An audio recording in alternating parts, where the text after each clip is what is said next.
Let me pose a question to you. What does a cloak and dagger spy story have to do with the gospel or revivals? I mean, after all, this is Revival Radio TV. But wait, we also have a double spy story for you. But once again, what if I told you it was set against a struggle that's facing the church right now, today? It's going to be exciting. We've got a mystery to unlock. One of the greatest minds ever on the planet said, "There's nothing new under the sun." In 2 Corinthians 4:8 in the New Living Testament, it says, "We're pressed on every side by troubles, but we're not crushed. We're perplexed, but not driven to despair." Dietrich Bonhoeffer is going to have to face some things that will challenge his faith in God, his faith in his country, his faith in himself. At the turn of the 20th century, Germany was in its golden age. German society was considered the intellectual leaders, the new enlightened Europe, and it was an exciting time to be a German. From the late 1870s to 1917, the liberal takeover of German society was called Kulturkampf, or culture war.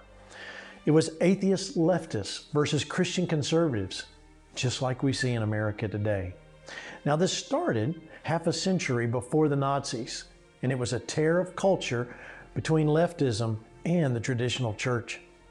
When we talk liberal theology, one constant these pastors had was each set aside the idea the Bible was literally true. As we explore Dietrich Bonhoeffer, you might ask yourself, what does this have to do with Christianity? Simply, it's salt and light. Jesus said, "You are the salt of the earth, but if the salt has lost its flavor, how shall it be seasoned? It's then good for nothing." Yet this was a time of optimism and possibilities. The German-speaking culture was at the forefront of European society in science, industry, and even philosophy. From Germany to Austria, coffee shops, taverns, and salons became places where progressive university ideas emerged and took form. In the middle of this culture war, the church stood. What were they to do with these new leftist values? This Bonhoeffer story of inspiration, courage, and faith is a warning to our generation. Because in the roots of this culture war, we find that these same ideas are the very same spiritual battles that we're fighting today. Well, let me introduce you to a guy that was pressed on every side, but he was not crushed. He remained the one even in the darkest of times. His name was Dietrich Bonhoeffer. He was born in 1906 in Germany. His faith came from his mother, who's part of the Moravian prayer revival 100 years before. His mother's faith, she couldn't ignore, because of her faith, what was happening in her country to the Jewish people, even at the cost of almost her own children dying. They were a very large family, very celebrated German aristocrats. And his maternal grandfather was a preacher in the court of Kaiser Wilhelm II. His father is a well-known professor at the University of Berlin. They have all the right pedigree, much like the Apostle Paul, who I quoted at the very beginning of this. His father's famous for discoveries in neurology and psychiatry, and he was encouraged to read. He was also an accomplished pianist. His family thought that maybe that would be his career, so they weren't so happy when he said, "No, I want to be a preacher." But nonetheless, Dietrich enrolled at the University of Berlin in 1927 at the age of 21. He got his PhD. He couldn't be a Lutheran minister until he was 25 years old, so what did he do? He traveled the world. He wasn't impressed with what he found in Rome or even in the Americas. The American liberal theology wasn't what the fundamentalists were all about, and the liberals were against it. But there's something he discovered. It was in a black Baptist church in Harlem. He found a move of the Spirit taking place, and he got to know Jesus in a way he had never thought he would know. And he found a connection to the Lord that the German church that he grew up in hadn't experienced before. He heard about trouble brewing in his home, and he felt he needed to take a stand with the church and make changes. Basically, he decided to become salt and light. So he heads back to his homeland. He heads back to Germany. Well, what happens? In World War I, it hit Germany very hard. They lost everything. In the Treaty of Versailles, Germany was really debt-ridden, and they removed their monarchy. The entire economy of the nation collapsed. Whenever there's a vacuum, a void will be filled. Adolf Hitler will become that filler of the void. He's gaining power. His brand new thing called the Nazi Party is in the middle of chaos and problems. The Nazis seemed to have a plan. They were going to get us out of this. One pastor was even known to state that Christ has come to us through Adolf Hitler. Well, Hitler's Mein Kampf had been published about 8 years earlier. It laid out his plan, but so many people who read it really didn't believe it. Didn't matter that he didn't like Jews or he complained about political leaders. Would we go with him and change this, or will we stand in what we've had before? People got really serious about Hitler with 2 signed documents that forever changed Germany. They removed the constitutional rights of the people and created a dictatorship. That would create what we know as World War II and the death camps. You need to understand this about the Nazis. The Nazis weren't right-wingers. They were the socialist left. It's the Democratic Socialist Party of Germany. Let me make it this way. If you're going down a train track, we have 2 tracks equal going together, and then let's say there's a switch there and it sends the track this way and this one goes this way. Communism is left of Nazism, fascism, which is left of capitalism. They're both left of what we would know as right-wingers today. Now, they call fascists right-wingers, but they weren't right-wing. They were left of what we know here in America. The church struggles. Do we make peace with the Nazis who hated communism? Because we hate communism. Would we throw in our support with them, and maybe this will restore things like it was before the Versailles Treaty? The liberal German church said yes. Is morality more important than the word? The large number of liberal mainstream Christians treated the Bible really as literary mythology over being the anointed holy word of God. They were about moral good over following the edicts of the Bible. The morality let them tolerate separate but equal treatment of their own citizens who happened to be Jewish. The Jews were discriminated against from even being good citizens, supporting their nation. You understand that in World War II, many Jewish people had fought for Germany in World War I, and now they're being ostracized. Who knew those Jews would be sent to the death camps? Not everyone decided to tolerate the new policy shakeups, and some people spoke up. One indicator that this is a spiritual battle is that anti-Semitism was involved. God chose to bring about his plan of salvation through Abraham and the Jews. Satan has historically tried to destroy the Jewish people all throughout history.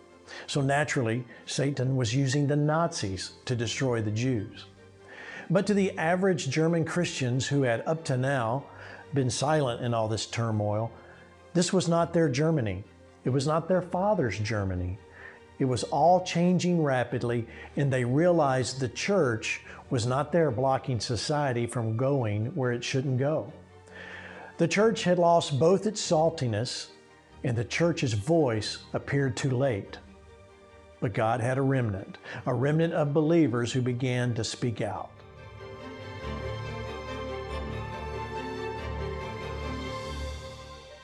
Let me tell you about a man. His name was August Landmesser. I love this guy.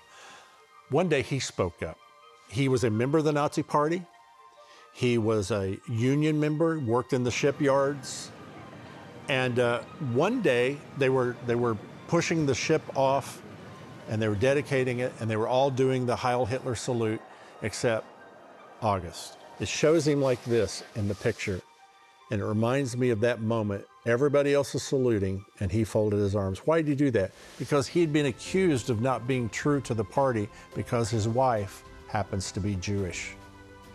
He stands there with his arms folded while everybody else salutes. And I call it a Daniel moment. When everybody else bowed their knee, he was the one, and he refused to do the salute. We don't hear from him after that again. We can only surmise that he died somewhere after 1941. As the rift in German society widened, not everyone in Germany was a part of this leftist doctrine. More and more of what we would call traditional German Christians were seeing the changes in their society that they just couldn't go along with. Things like the increased secularization of society, where the church just wasn't relevant anymore. See, the schools had become secularized a generation before, and the introduction of Darwin's teaching of evolution had eliminated the concept of a creator, even the concept of a God. And of course, this led to a generation who didn't believe in God. Furthermore, this secular generation was adrift spiritually, and people were turning to spiritualists, having seances and reviving the old pagan Germanic religions. And it was in this spiritual vacuum that all this was happening. Remember, it was also in the aftermath of the terrible deaths and destruction of World War I, where Germany was devastated. In this spiritual vacuum came the threat of the rise of communism. And on the other side of the political spectrum were the socialists and their dictatorial takeover and systematic elimination of their opposition. And even worse, they were slowly taking over control of the German churches. Let me make it clear. Because the church wasn't doing what Jesus said, "Occupy until I come," a power vacuum arose that gave room for Darwinism, communism, and socialism to rise up and take control. Revival came, but was it too late for Germany? Another such person who spoke up was Dietrich Bonhoeffer. He's a young Lutheran pastor. He had to make a decision. He's 26 years old when Hitler comes to power. Is he just one more new leader running the country? How long is this going to last? Will there be another leader behind him? What kind of real power does this leader have over our country? Within days, Bonhoeffer was on the radio blasting this new regime. He warns the Germans against trusting Hitler. Murdering masses of people was not even mentioned. On the broadcast, he only criticized the concept of the Fuhrer, and in particular, the danger of idolatry. Even in that time, with his radio broadcast, he was cut off in mid-sentence. Cancel culture was part of the fascist of Germany. Was this the Fuhrer's power beginning to show? Dietrich Bonhoeffer is going to raise the first voice for Christians to resist Nazi persecution of the Jews. He said this: the church must not simply bandage the victims under the wheel, but you have to jam a spoke in the wheel itself. The Lord moved on him and other believing Christians to create what they called a confessing church, or in other words, a Christian church who believed Jesus was Lord and began to do what he did and speak like he did. The Nazi leaders were very, very good at taking over and controlling every aspect of society. That's what fascism is about. It's the corporations coming alongside the government and the church coming alongside of that. Because of Luther, the church was the heart and core of their country. To be a German was to be part of Martin Luther. Even not being a state-run church since the Reformation, being German meant that I'm a Christian. The Nazis knew if they clothed their policies within the church and the corporate structure, it'd be more palatable to the German public. Bonhoeffer and his church movement resisted that takeover. German society began to split after 1860. In fact, we see this happening all over the Western world, but it happened in Germany much faster, because German society had been so indoctrinated in the European Enlightenment. God was becoming less of a part of the foundations of intellectual society. Then something historic happened. In fact, you can pinpoint when German society changed direction, and it was this book, the first German translation of Darwin's The Origin of Species. It was published in 1860. It was translated by Heinrich Braun, a naturalist and paleontologist. Braun did not entirely agree with Darwin, but on one vital point they did agree. There was no God, no creator. Man had evolved by totally natural, unguided means. Were we just animals? Was it science? Or was it just moral philosophy? One thing's for sure, removing God from society has moral consequences. How could the Church of Germany, these prosperous, thriving nation. How could they become so divided? How could it split? How could the church become so blinded by things? Well, you have to go back to the 1800s. In the 1860s, Darwinism. Darwinism is embraced in Germany. I mean, it is not embraced, but hugged and kissed. And what it did is it caused a split between the church. The church went really liberal in one side, and the other side became more fundamentalist, like Bonhoeffer, more of a fundamentalist. No, this is the word. This is what's true. And that split will lead us into World War I, but survival of the fittest will become an anthem in World War II in the fact that we're the Aryan race. We're superior to other races by evolution. So the theory of evolution is what precipitated all of this in Germany. There are so many parallels to what the church is facing today, and here's why. It was a spiritual battle. The church was split between liberal and Bible-believing Christians, and the government was trying to silence the church. The German church waited too long to act, so Bonhoeffer had to go underground. But for us, today is the day. Now is the time for the church to act. The church needs to use its spiritual authority to occupy its rightful place, to ensure there's freedom to preach the gospel and stop evil from advancing in the world. During Bonhoeffer's time, the leaders, including church leaders, rigged elections to take over the churches in Germany. It was a time to silence and mute the voice, shut down the opposition of the church. They applied the Arian paragraph of a document that said any pastor or church clerk with any Jewish blood at all had to be removed from church leadership immediately. They even demanded the removal, listen to this, are you ready? For the Old Testament from the Bible. When the church's rights are removed, do I sit back and do nothing? Or do I try something? Bonhoeffer tries to get help. He goes to London to gain support. And the Nazi regime blending with Christian gospel was unacceptable. He knew that. A bishop who was in charge of the German Lutheran Church's affairs at the time, foreign affairs, will travel to London, and he tells Bonhoeffer, you have to stop this, but Bonhoeffer refused. And shortly thereafter, this bishop got Bonhoeffer stripped of his authority to teach at the University of Berlin. He was denounced as a pacifist and an enemy of the state. When you can't do Christianity openly, when you can't express your faith freely, what do you do? And I think we're sensing that right now, aren't we? The next 2 years, he will travel secretly throughout Eastern Germany. He's going to meet with students. He's going to continue to teach the gospel. His seminary on the run was a way to supervise students, encourage them, don't give up. Never give up. Nazi oppression is clamping down everywhere, yet he's quoted as saying, action springs not from the thought, but from a readiness of responsibility. By 1938, the Gestapo had banned Bonhoeffer from Berlin. By 1940, they banned his seminary. Harassment against him will increase. Ephesians chapter 6 tells us to put on the full armor of God so you're able to stand like August did against the schemes of the devil. He's forbidden to speak in public altogether. He's ordered to report to the police weekly to give an account of his activities.